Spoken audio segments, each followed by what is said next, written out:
nós hoje temos um assunto muito interessante para discutir, aliás, um dos assuntos mais interessantes na medicina do momento. O efeito glúten na saúde neurointestinal, uma visão sistêmica do eixo cérebro-intestino, Brain-Gut Axis, e todas as suas implicações na homeostase. O que você não sabe sobre trigo, centeio, cevada, que pode estar tirando dias da sua vida e vida dos seus dias. Certo? Então vamos lá. Se todos nós trabalhássemos no pressuposto de o que é aceito como verdadeiro é realmente verdadeiro, haveria pouca esperança de progresso. Quem falou isso foi Orville Wright. Para quem não sabe quem foi Orville Wright, Orville Wright era o irmão mais jovem do Wilbur Wright. Esses dois indivíduos, segundo o mundo, foram quem desenvolveram o avião. Para nós, brasileiros, é Santos Dumont. Mas para o resto do mundo, são os irmãos Wright. Então, um 4 anos mais velho que o outro, americanos, e eles, esse mais jovem, que é o Orville Wright, ele tem uma série de citações, frases importantes, entre elas essa aqui, que eu acho fascinante. Quer dizer, se eu achar que o que eu estou fazendo é verdadeiro, eu não tenho oportunidade de desenvolver. E vocês vão ver isso acontecer aqui hoje. A síndrome médica, que eu chamo de fluoxetina, omeprazol, estatinas, bifosfonatos, que são os alendronatos, os risedronatos, os ibandronatos, está condenada à extinção. Porque todo médico que trabalha com esses tipos de droga sabe que depois de um certo tempo, os efeitos colaterais são muito maiores do que os benefícios. Alguns levam tempo. Por exemplo, um alendronato leva 5 anos para mostrar os seus efeitos colaterais, que são graves.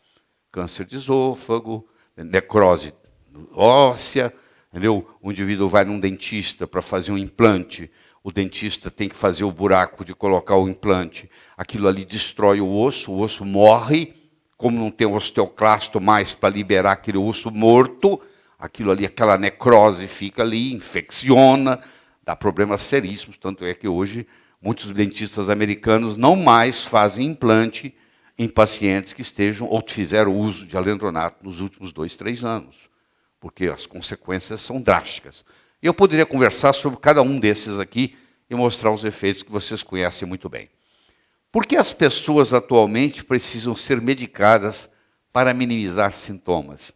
Na época do seu pai, do seu avô, não tinha fluoxetina, não tinha omeprazol, não tinha estatina, não tinha bisfosfonado, e as pessoas viviam normalmente. Né? E por que agora precisa disso? Bom, primeiro só para mostrar aqui para vocês que quando você faz uso de uma estatina e você bloqueia a cascata lá em cima, tem uma série de outras consequências importantes, porque tudo isso tem os seus resultados, que vai produzindo essa desgraça em efeito dominó. E nós temos que acabar com esse conceito de que existe um remédio, uma pílula para uma doença. Eu vou só encontrar a pílula certa. Isso não existe. Esse conceito de encontrar a pílula certa não existe na medicina. Apesar de se tentar fazer isto, cara, agora saiu novo remédio para o diabetes. Isso não existe. Agora saiu um novo remédio para a esquizofrenia. Toda vez que tiver um remédio novo para uma patologia, esse conceito não encaixa na medicina biológica. Isso não existe. Tá? Isso, no fim, vai mostrar que não dá certo. Porque a coisa é muito mais complexa. E você lembra daquele ditado que diz assim, levar para casa o pão e o leite das crianças. Eu acho que o bom pai hoje não leva nem o pão, nem o leite das crianças. Porque tanto o pão quanto o leite vão dar muito problema. Cada um deles vai dar muito problema. Então, nós vamos ter que praticamente excluir da nossa alimentação o pão e o leite. Então, nós vamos ter que mudar esse ditado aí, levar o pão e o leite das crianças. Existem inúmeros livros sobre glúten na literatura. Claro que eu, para preparar uma coisa dessa, uma aula dessa, eu leio todos eles de capa a capa. Tá? Aqui está um deles, que é espetacular. Aqui está o melhor deles que eu vi. São grãos perigosos no câncer, nas doenças autoimunes, na osteoporose, nas desordens cerebrais as mais variadas, entendeu? Desde déficit de atenção à esquizofrenia, a doenças intestinais, dores crônicas que ninguém faz diagnóstico, desordens digestivas as mais variadas e problemas relacionados com a fertilidade, problemas relacionados com abortos e etc. Abortos espontâneos e etc. E aqui é outro livro bom, chamado A Conexão Glúten. E o que eu recomendo mais de tudo, nós tínhamos aí para vender, mas já esgotou, acabou, não tenho mais. Então não estou fazendo propaganda de vender nada, porque eu nem tenho mais. Mas quando eu trouxe o Dr. Thomas O'Brien ao Brasil já 2 vezes, é uma autoridade em glúten, na minha opinião, no mundo, e ele tem um DVD de 8 horas. Tem vários DVDs, é um kit de 8 horas só sobre glúten, que é o melhor material que eu conheço, que tinha disponível aqui até bem pouco tempo, mas que já foi esgotado, nós infelizmente não temos mais.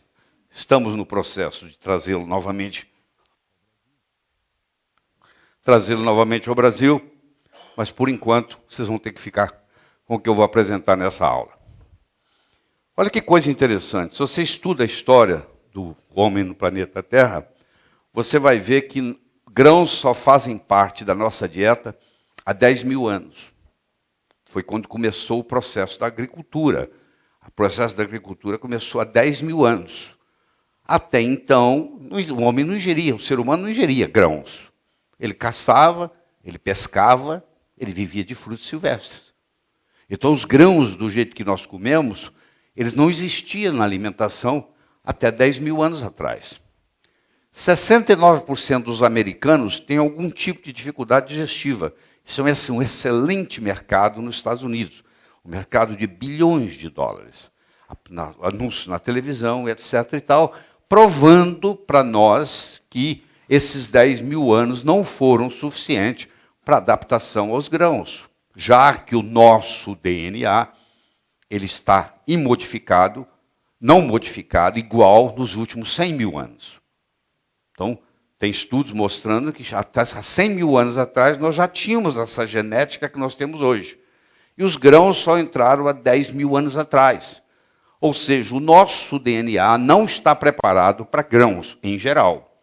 Não está preparado para grãos. E vem uma série de consequências. Para muitas pessoas, glúten não é um alimento, e sim um veneno que causa inúmeras patologias. Eu gostaria de falar até o contrário. Qual a patologia que o glúten não causa? É difícil você encontrar uma.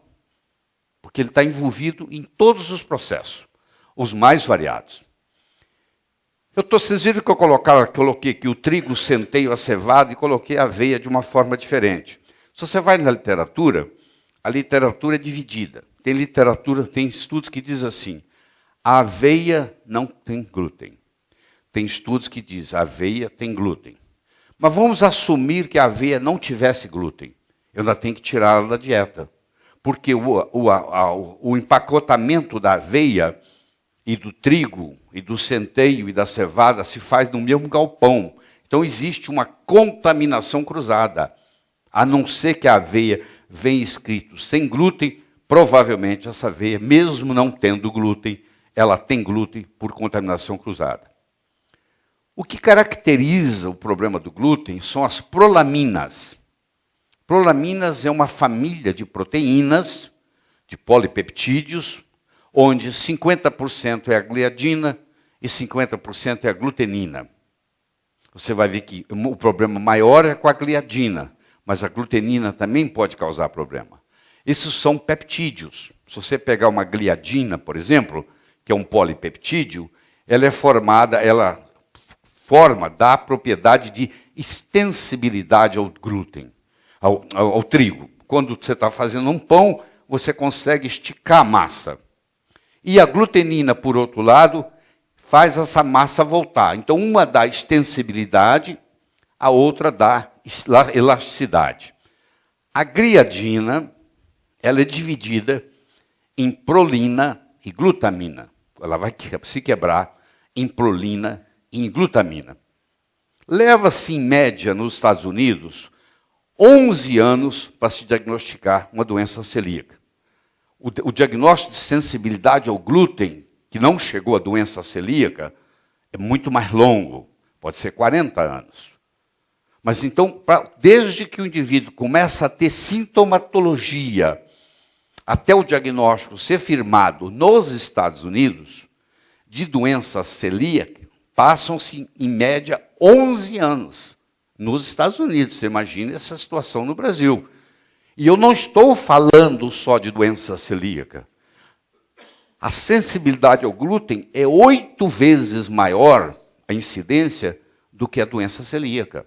E a minha ênfase aqui em você é você esquecer a doença celíaca e se concentrar na sensibilidade ao glúten, porque a doença celíaca é relativamente rara, enquanto que a sensibilidade ao glúten é muito comum, extremamente comum. O glúten é uma proteína amorfa, ele vem no trigo, é através da gliadina, na aveia é através da avenina, como eu já disse, tem gente que acha que causa, tem gente que acha que não causa. Na cevada é a erdeína e no centeio é a secalina. Então essas são os polipeptídeos importantes para nós. A gliadina, a avenina, a erdeína e a secalina. Deixa eu apresentar para você uma coisa interessante. Na realidade, você não encontra o glúten na natureza, ele não está lá, não. Isso você tem que entender. O glúten, ele é formado no processo de preparação do alimento. Por exemplo, quando você pega uma gliadina, mistura ela com água e agita, forma-se o glúten. Então você não vai lá na natureza e acha o glúten. O glúten é depois que você colheu o grão. Na preparação do grão, você mistura a gliadina, que é um polipeptídeo, com a água, com agitação, você faz o glúten. É importante você entender isso. Porque se você comer, por exemplo, o trigo germinado, não tem glúten. Você pode comer o trigo germinado, porque você não passou por esse processo de misturar com água, de agitar, de cozinhar, de aumentar a temperatura. Isso aqui tudo tem glúten. Então isso que a gente achava que era o máximo, hoje você tem que mudar o olhar quando você vê isso aí. Porque isso você tem que eliminar. A pessoa está tão acostumada com isso aqui, que ela acha que se tirar isso da vida dela, a vida não vai ter mais valor. E você vai entender por quê. Porque isso aqui, tudo, por um mecanismo de defesa do organismo, o organismo cria uma coisa chamada gluteomorfina. Isso é viciante, pão vicia. A pessoa que tem insensibilidade ao glúten, você pergunta para ela assim, qual o seu alimento favorito? Ela fala pão. Quando você perguntar para uma pessoa, qual é o seu alimento favorito? Geralmente é o que prejudica mais. Por que é o que prejudica mais? Porque ele libera, como ele prejudica muito, para minimizar o problema, ele libera gluteomorfinas. Essas gluteomorfinas fazem você ficar intoxicado. Você vai ficar viciado. Você é viciado no alimento que te prejudica mais. Então você vê qual é o seu alimento favorito, e é provavelmente o que está ali causando mais problemas, porque você é viciado nele pela liberação de gluteomorfinas. Nos últimos anos, a agricultura se preocupou muito em fortalecer o trigo. Todos os plantadores de trigo trabalham no sentido de aumentar a força do trigo. E aumentar a força do trigo significa aumentar a concentração do glúten no trigo. Calculando um trigo de hoje com um trigo de uns 100 anos atrás, a concentração de glúten que se pode gerar no trigo de hoje é 400% do que se gerava há 100 anos atrás. Para você ter uma ideia. Isso explica por que a sua avó não estava preocupada com glúten. Por que o seu avô não estava preocupado com glúten? Por que a sua mãe não falava de glúten? Porque com o passar dos anos, o glúten vem aumentando a sua concentração em glúten. O trigo vem aumentando a sua concentração em glúten. Vamos entender aqui, começar a entender o processo. Eu tenho aqui, você comeu um croissant. Você comeu um pão. Esse pão, esse croissant tem glúten. O glúten, quando chega no estômago, ele quebra em gliadina e glutenina. O glúten é o trigo do pão. Em gliadina e glutenina. Essa gliadina e glutenina continua e vai para o intestino delgado. O intestino delgado é onde tudo acontece, especificamente no jejum. E nesse jejum, aqui está o lumen do jejum, aqui estão as vilosidades, aqui está o interior, e aqui o problema vai acontecer aqui, na passagem, na absorção dessa gliadina aqui. Essa gliadina vai ser desaminada pela transglutaminase tecidual, nós vamos estudar em profundidade isso. Ela passa por lá de cá na forma de gliadina desaminada, e aqui começa o processo de reação, que nós vamos mostrar para você como que isso acontece. Certo? Bom, deixa eu introduzir uma outra variável. Deixa eu apresentar para vocês o HLA. HLA? Nunca ouvi falar disso. Pois é, para você entender de glúten, você tem que entender um pouquinho de genética e você tem que entender um pouquinho de polimorfismo genético. O HLA são os genes HLA, é o antígeno leucocitário humano. Muitas pessoas têm um polimorfismo genético nesse gene, formando uma variação desse gene, que é a chamada DQ2 e DQ8. Então, quando você faz o estudo genético da pessoa, você descobre que essas pessoas, principalmente as que têm doença celíaca, elas têm a presença de 2 SNPs. Nós vamos ver lá na frente, vocês já viram comigo o que é SNPs. E elas apresentam a presença do DQ2 e do DQ8, que é um polimorfismo genético do gene HLA, que é o gene humano, o antígeno leucocitário humano. Mesmo em paciente, isso é muito importante que eu estou mostrando agora, isso foi publicado em 2011, é recente, muito recente. Mesmo em pacientes sem doença celíaca, a ingestão de glúten pode causar sintomas gastrointestinais, como dor, distensão abdominal, alteração de consistência fecal, cansaço, etc. Isso para quem não tem doença nenhuma. Você pega uma pessoa super normal e você superalimenta ela com trigo, mesmo ela não tendo nada, ela já começa a apresentar sintomas. Ou seja, mesmo para quem não tem o problema, glúten não faz bem, trigo não faz bem.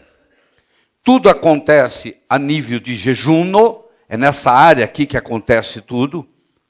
Ô, gente, Clarissa, querida. Obrigado. Tudo acontece na área de jejum, é nessa região aqui. É um equívoco histórico considerar a sensibilidade ao glúten simplesmente como uma doença do intestino delgado. Isso é a primeira coisa que eu tenho que trazer para você. Porque se você conversar com um gastroenterologista, ela vai dizer para você que glúten que doença celíaca é uma doença intestinal. Em 1888, quando Samuel Dee descreveu a doença celíaca, ele olhou no intestino. Se ele tivesse olhado no cérebro, ele diria que é uma doença cerebral. Se ele tivesse olhado no fígado, ele diria que é uma doença hepática. Se ele tivesse olhado no coração, ele diria que é uma doença cardíaca. Eu quero que você entenda as implicações, as mais variadas. Aquilo que ele descreveu em 1888 é a ponta do iceberg. Nada mais.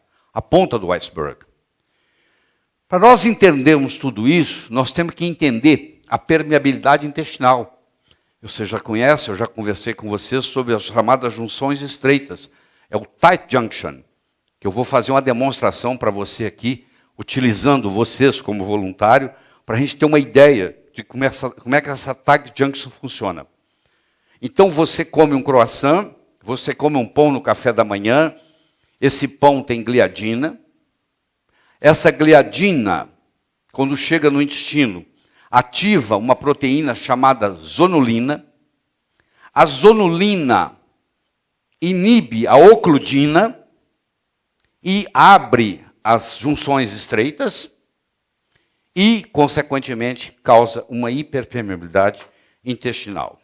Então, se vocês me permitem, você pode me ajudar? Deixa eu ver quem mais vai me ajudar. Você uma. Deixa eu ver aqui, vamos ver. Clarissa, pode vir aqui me ajudar? Grimaldi, pode vir aqui me ajudar? Então, vocês vão entender aqui o processo. Ó, você vai ficar de frente para lá, por favor. Para lá. É só me seguir aqui.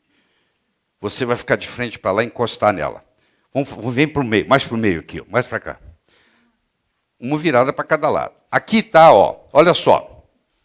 Isso aqui, aqui tem uma célula, um enterócito. Aqui tem um outro enterócito.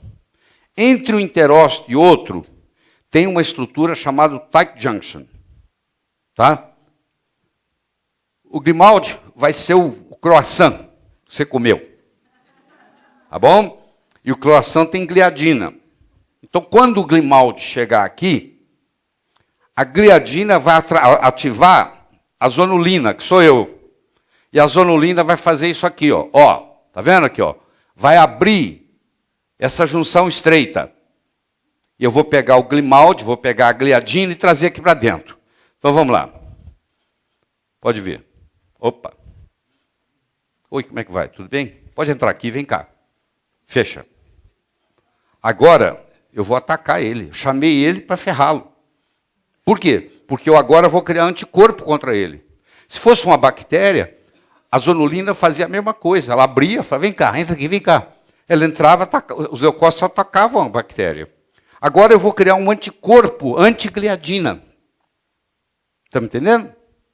Tudo via zonulina. Obrigado a vocês. Obrigado. Vamos ver isso agora aqui direitinho, como é que funciona. Agora que vocês viram a demonstração, vamos ver como é que isso acontece. Olha só. Aqui, se aqui fosse o interior do intestino, vocês vão ver que aqui tem um buraco, olha lá. Ali tem um outro buraquinho. Isso é a permeabilidade intestinal que está acontecendo. Vamos ver isso em detalhe. Olha aqui, eu tenho aqui, ó, os enterócitos. Eu tenho aqui o lume intestinal. Eu tenho aqui um enterócito, eu tenho aqui outro enterócito. Entre um enterócito e outro, eu tenho o chamado tight junction. Você vai ver mais em close-up depois como é que isso está fechado. Isso é o tight junction. Aqui eu peguei, ampliei ele, trouxe ele para cá. Olha aqui o tight junction aqui. Vocês estão vendo aqui, tem um processo aqui, que tem uma proteína chamada ocludina, e tem uma outra proteína chamada claudina. Então, o processo ocludina, fecha essa tight junction. Quando a gliadina vem, a zonulina inibe essas proteínas, elas soltam. Esse processo agora absorve, a gliadina passa pela junção estreita. Tá? E aí sai do outro lado. Olha lá, ele vai passar pela junção estreita. Por exemplo, a vitamina D3 ativada atua no tight junction. Por que que a vitamina D3 tem ação no tratamento de doenças autoimunes? Um dos principais mecanismos é porque ela vai regular o tight junction. Ela vai diminuir a entrada de proteínas estranhas ao organismo. E com isso vai melhorar a doença autoimune, que é gerada no intestino. Então eu tenho aqui, ó, a gliadina no complexo, eu tenho a zonulina ali, tá vendo a zonulina, ó? Que eu fiz o papel da zonulina. Aí apareceu a gliadina aqui, ó, a gliadina veio, isso aqui abriu, isso aqui entrou. A zonulina é um mediador endógeno da permeabilidade intestinal, modulando as junções estreitas, os tight junctions, é ativada pela gliadina. A gliadina chegou, a zonulina é ativada, ela abre a tight junction, a gliadina entra, ela fecha, e agora ela vai atacar a gliadina, criando um anticorpo. Antigliadina. Vocês vão ver daqui a pouco o que é que acontece. Existe uma célula aqui, que está na lâmina própria. O que é isso? Você vai entender daqui a pouco o que é lâmina própria. Essa célula, ela chama célula dendrítica. Não tem nada a ver com o sistema nervoso. É uma célula do sistema imune apresentadora de antígeno. Então, é ela que vai apresentar a gliadina para formar o antígeno, ou formar um anticorpo antigliadina. Com isso aqui você vai entender tudo. Nós temos uma tolerância oral. Nós ingerimos de 3 a 7 toneladas de alimento na nossa vida. 3 a 7 toneladas. E nós não reagimos a esses alimentos na maioria das vezes. Nós temos uma tolerância oral. A principal função do sistema imune é manter a tolerância oral. Vou mudar tudo que você aprendeu do sistema imune. Não é atacar nada, é não atacar, é o contrário, é ficar quieto. Porque vai entrar muito antígeno que não vai nos perturbar, porque nós temos uma tolerância oral. Infelizmente, em muitos pacientes, quando chega uma gliadina aqui, essa gliadina ativa a zonulina. E a zonulina tem por propriedade inibir a ocludina. Quando ela inibe a ocludina, isso aqui abre, ó. Tá vendo que estava fechado, ó? A gliadina estimulou a zonulina, que inibiu a ocludina. A ocludina inibida, isso aqui abre. Quando isso aqui abre, a gliadina passa e ela cai do lado de cá. Ela passou aqui, isso aqui, aquilo ali é o lúmen. Isso aqui já aqui dentro, passou. Agora aqui, essa gliadina vai criar o antigliadina, que vai liberar, vai estimular o NF-kappa-beta, vai estimular citocinas, vai produzir um processo inflamatório e vai manter essa hiperpermeabilidade. Começou o processo. Esse processo começa aos 2 anos de idade. E a doença vai se manifestar aos 50 anos, muitas vezes. Mas começou aos 2 de idade. Porque a mãe, sem saber, sem orientação, começou a dar glúten para a criança antes dela ter 2 anos de idade. Se você dá glúten para uma criança antes dos 2 anos de idade, o intestino dele está imaturo para receber glúten. E cria-se o mecanismo. Você vai ver que a importância da alimentação nos primeiros 2 anos. Qual a diferença que vai fazer?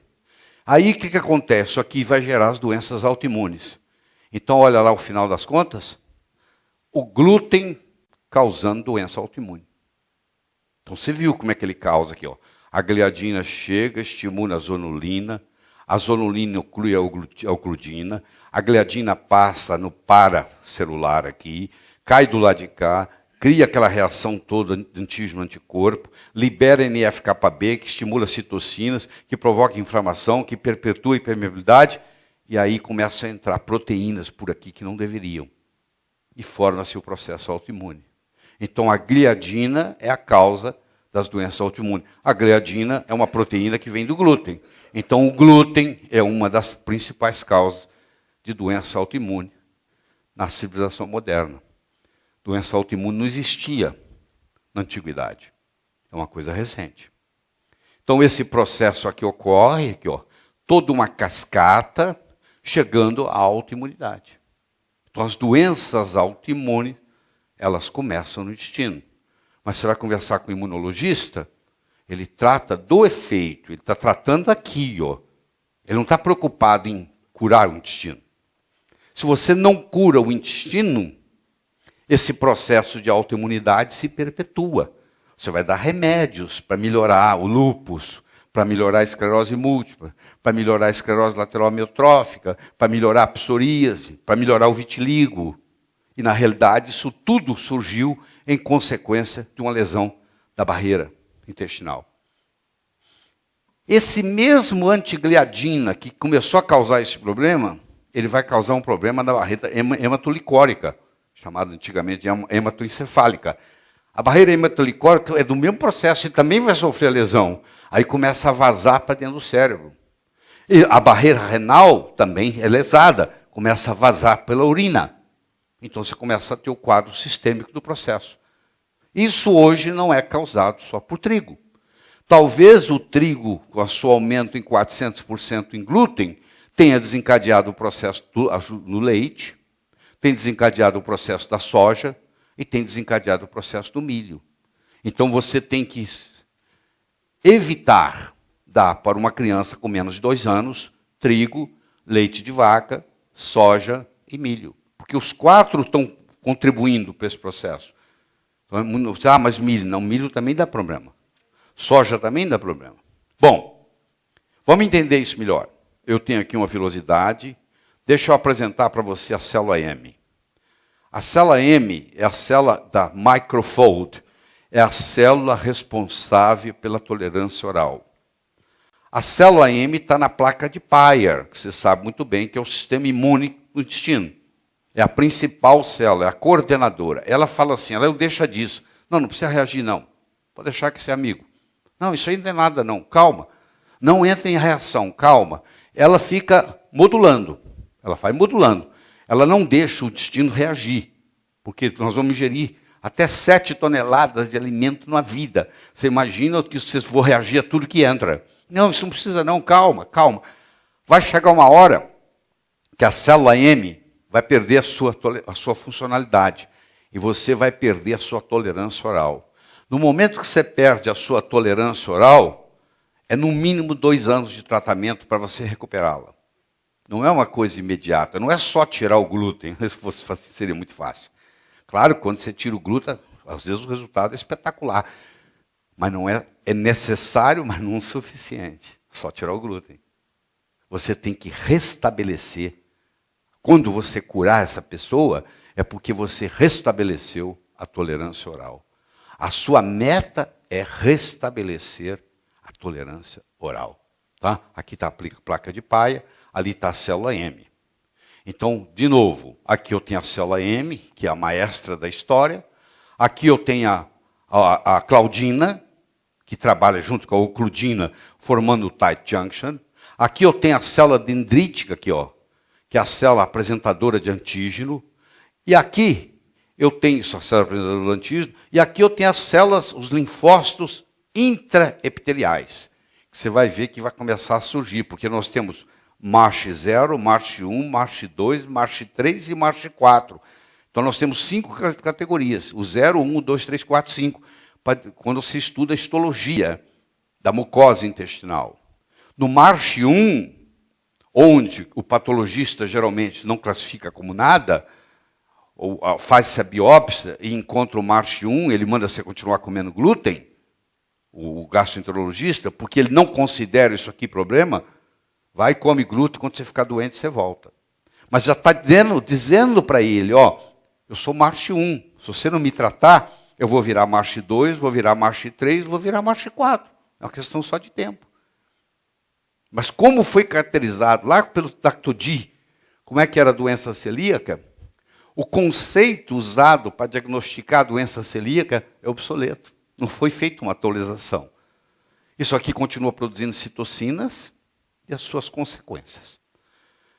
E aqui está a lâmina própria. O que é a lâmina própria?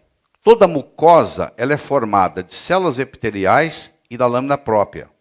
A lâmina própria é a segunda barreira, é mais ou menos assim. Ó. Aqui eu tenho uma mucosa, essa parte de cima aqui chama epitélio, essa parte de baixo aqui chama lâmina própria. Então, quando você junta o epitélio com a lâmina própria, você forma a mucosa. A mucosa é formada de 2 camadas. A camada mais interna, aqui no caso, que o lúmen está aqui, é o epitélio, e a camada mais externa, que no caso é chamada lâmina própria. Uma vez passado pelo epitélio, toda essa dinâmica que eu estou falando da criação de anticorpos, isso ocorre na lâmina própria. Então a tolerância, que é o que nos interessa, que é o oposto do que você vem aprendendo até agora, porque a gente está preocupado em estimular o sistema imune. Não, nós temos que modular o sistema imune. O sistema imune já está estimulado demais. Tanto é que ele entra em exaustão. É igual adrenal. Se ele está estimulado demais, ele vai entrar em exaustão. Se você estimular a adrenal demais, ela entra em exaustão. Se você estimular as gônadas demais, ela entra em exaustão. Que a finasterida causa exaustão adrenal. Gonadal.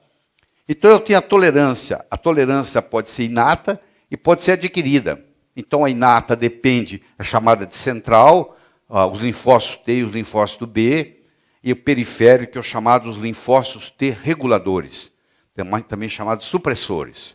E eu tenho a adquirida, onde eu vou experimentando os alimentos, e prebióticos, e fibras, e vou também ativando os T reguladores. Enquanto eu estou ativando os T supressores, ou reguladores, eu mantenho a minha tolerância. E quem é o maestro disso é a célula M, que eu já mostrei para você. O trato digestório, antigamente chamado de digestivo, tem um exército imune contra doenças muito poderoso. Muitas doenças do adulto iniciam-se na infância. Onde? No intestino. A grande maioria das doenças de adulto são doenças pediátricas, com consequências a longo prazo. Então, a maioria das doenças são pediátricas, com consequências a longo prazo. Olha que bonito isso. Isso aqui é uma mudança de paradigma para você.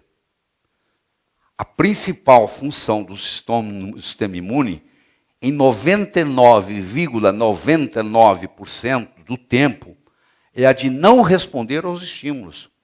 Geralmente, nossa tendência é pensar justamente o contrário, que o sistema imune deve estar sempre de prontidão para uma reação imediata. Não. O problema que nós temos no mundo hoje é uma super resposta do sistema imune, porque perdeu a sua tolerância na mucosa, chama tolerância da mucosa. E a tolerância da mucosa é justamente não reagir. Porque tem 7 toneladas vindo para você. Você reagir a tudo, você não faz outra coisa na vida. Fica quieto, não tem nada não, não tem problema nenhum, calma. Não precisa criar anticorpo não, calma. Deixa disso. Então isso aqui pega o que você conhece de imunidade e vira de cabeça para baixo. Isso é muito importante depois nós conversarmos do tratamento. A recuperação de uma tolerância imune perdida é um processo lento e complexo. Quando bem administrado, para quem conhece, que poucos conhecem isso, infelizmente, é 2 anos. Você vai ter todo o protocolo de como fazer isso. Você só não vai curar os seus pacientes se você não quiser, porque o protocolo vai estar aqui, direitinho para você. Vamos lembrar do Gout. O que é o Gout? É o tecido linfóide associado ao intestino. É o maior sistema imune do corpo. É o Gout. Ele está nos nódulos linfáticos do intestino, está nas células epiteliais, como nós já vimos. Nós ingerimos entre 3 e 7 toneladas de alimentos e bactérias durante a vida. Muitas bactérias, que não vão fazer nada, benéficas, vão ser ingeridas juntas. Tá? Em 2011, para quem não lembra, o Prêmio Nobel de Medicina foi dado a 3 cientistas por estudar o sistema imune. E, inclusive, esse conceito que eu estou trazendo para você de tolerância, onde muda o paradigma. Então, eles mostraram que existe a imunidade inata, que é os Toll-like receptors, que nós já conversamos sobre os receptores aqui antigamente, em aulas passadas, e as células dendríticas, que são apresentadores de antígenos, que vão ativar os linfócitos T. Tá? Então eu criei, você sabe que eu gosto de criar metáforas. Eu criei a metáfora que eu chamo a metáfora da peneira. Então você está aqui, a peneira, você está passando algo por essa peneira. 2 problemas pode ter com essa peneira, você concorda comigo? Ela pode entupir ou ela pode vazar. A peneira pode entupir ou ela pode furar. Concorda? Você está peneirando, ela entope, ou ela rasga e vaza. Então tá bom. Quando ela entope, e aqui está o lume do intestino, e aqui está o sangue. E nós vamos fazer uma analogia que isso aqui, essa mucosa intestinal, é como se fosse uma peneira. A peneira que entope é quando faz perda da tolerância oral. Essa reação começa a fazer uma coisa que podia passar, ela proíbe, ela entope. E o outro é o furar. Ela faz um buraco. É a hiperpermeabilidade intestinal. Então eu tenho o processo de entupir ou tenho o processo de furar. E desse processo aqui nós vamos desencadear mais de 90% das doenças que existem no mundo, que começam tudo por esse processo. Quanto mais cedo o glúten for introduzido na dieta, maior a incidência de sensibilidade ao glúten e de doenças autoimunes. Então, um indivíduo que tem uma doença autoimune aos 30, na realidade, tem 28 anos que esse processo começou, ou mais, ou 29. Porque o jeito como ela foi alimentada nos primeiros 2 anos de vida vai determinar a tolerância à mucosa que esse indivíduo vai ter para o resto da vida e vai desencadear doenças autoimunes. Eles têm estudos da Guerra do Vietnã. Todo soldado tirava sangue. E eles guardaram as amostras de sangue de todos os soldados do Vietnã. E agora, anos e anos depois, pesquisadores foram lá e pediram licença para pegar um pouco daquele sangue. E gente que tem lúpus hoje, agora que um soldado que hoje, já velho, com lúpus, eles vão lá e olham que há 30 anos atrás já tinha a formação de corpos e anticorpos que iam prever o lúpus 30 anos depois. Então, 20, 30 anos antes, às vezes, de manifestar o lúpus, o processo já está no sangue. Você já pode detectar ANA no sangue, que caracteriza o lúpus. Está lá, em pequenas quantidades, vai aumentando com os anos. Esses sangues estão todos guardados.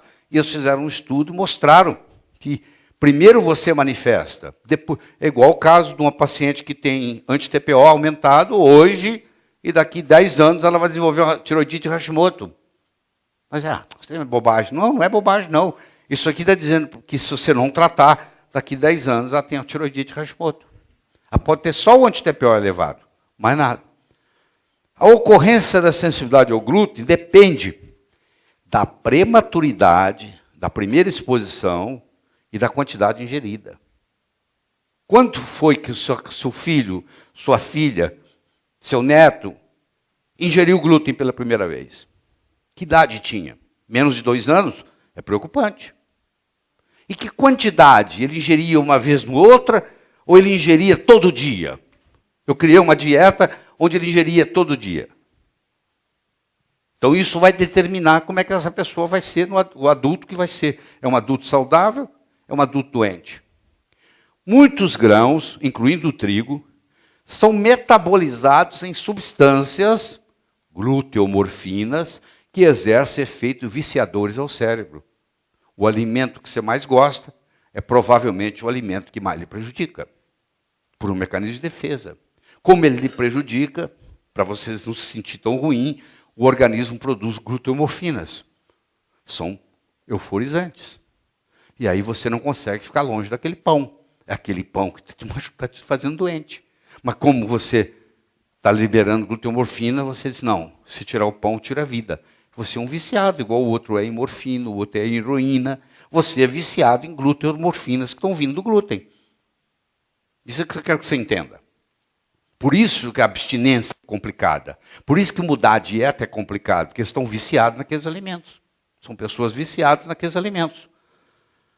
Aqui mostra as barreiras. Você tem uma barreira imunológica, que nós estamos discutindo, e você tem uma barreira não imunológica. Você tem enzimas digestivos, que não deixa a bactéria do intestino subir para o pulmão, morre no estômago. Não deixa a bactéria que você ingeriu, que veio contaminado no alimento, entrar no intestino, morre no estômago. Mas se você tem um problema gástrico, por deficiência de ácido clorídrico, você bloqueou essa barreira, tanto subindo quanto descendo. Agora, bactérias intestinais vão subir, vão cair no pulmão, você vai aspirar, ou bactérias que você ingeriu, que iam morrer no estômago, vão descer e vão lesar, causar injúria no seu intestino. Então, quando a pessoa perde a barreira, e agora ele vai no médico, e o médico passa para ele um omeprazol da vida, esse omeprazol vai acabar mais ainda com essa barreira, e você vê as consequências que vão trazer esse remédio, esse veneno. Você sabe, do meu ponto de vista, eu já expliquei isso aqui antes. 99,99% das pessoas que têm azia, elas não têm excesso de ácido gástrico, de ácido clorídrico, elas têm falta. E por ter falta, a válvula pilórica não abre. Há o refluxo esofágico e o pH do estômago, que é 2,5. No caso dela é 5, mas mesmo um 5 caindo no esôfago, onde o pH é 6,5, vai dar queimação. Ela tem falta de ácido clorídrico e não excesso de ácido clorídrico. Ela já tem um problema. E você dá um inibidor de bomba de próton, no caso o omeprazol, isso aí causa o quê? Isso causa um aumento no problema. Anestesia o esôfago, a sintomatologia melhora e a doença continua, cada vez pior. Então nós podemos ficar horas aqui discutindo tudo isso, tá? Mas com as produções das imunoglobulinas. O nosso trato digestório produz uma imunoglobulina secretória chamada IgA, que vai cair também com glúten. Mas ela protege, é uma das ações de proteção que vai sofrer deficiência. Então, eu tenho a imunologia da mucosa, que nós estamos trazendo para você, Nós temos o processo da dieta, que vai desencadear que tipo de imunologia, e nós temos o processo da microbiota, que vai entrar na jogada. Então, esse trio aqui, ó, a microbiota, a dieta e a imunologia da mucosa, que pode depender até de um polimorfismo genético, é você ter o gene HLA, DQ2, DQ8, isso vai determinar se você é uma pessoa sadia ou se você é uma pessoa doente. Se você tem uma predisposição genética, se você tem um polimorfismo genético para a doença, claro que essa situação da microbiota e da dieta agora vão ter importância muito mais relevante, porque é o único jeito de você minimizar a expressão gênica. É através da microbiota e através da dieta. Tá? Para você curar ou não deixar deteriorar a imunologia da sua mucosa. Então, essa microbiota, claro, ela depende de bactérias, vírus, fungos, parasitas, a proporção deles e etc. e tal, que nós vamos discutir depois. Na Veja dessa semana, você que já leu, vai ler hoje ou amanhã, na Veja dessa semana, já traz uma. Isso aqui está chegando no leigo. O médico ainda não aprendeu e o leigo já está sabendo. Vocês já escutaram isso de mim antes, lá no começo do ano. Nós falamos sobre firmicutes e bacteroidetes. E a proporção, quanto mais firmicutes você tiver em comparação aos bacteroidetes, mais propensão você tem à obesidade. Mas a mudança da microbiota intestinal, aumentando o número de firmicutes, propicia ao desenvolvimento da obesidade no adulto. Então eles conseguem hoje pegar uma criança de 2, 3 anos, examinar a microbiota intestinal dessa criança e prever se essa criança vai, no futuro, ter ou não obesidade, predisposição à obesidade, baseado nesse processo que vocês estão vendo aí. Muito bem. Apesar de descrita em 250 depois de Cristo por Aretaeus, na Capadócia, a doença celíaca foi cientificamente descrita pelo médico inglês brilhante Samuel Dee, em 1888. Vou enfatizar mais uma vez. O Samuel Dee concentrou-se no problema da doença relacionada com o intestino. Então, até bem pouco tempo, doença celíaca era uma coisa que ocorria em criança, magra, com esteatorreia, e que tinha um problema intestinal. E esse conceito foi passado na faculdade de medicina. E esse conceito se aprendeu. Mas hoje não tem nada a ver com a verdade. Isso é 1/8 do processo que existe no mundo. Diagnosticar uma doença não é o mesmo que curá-la.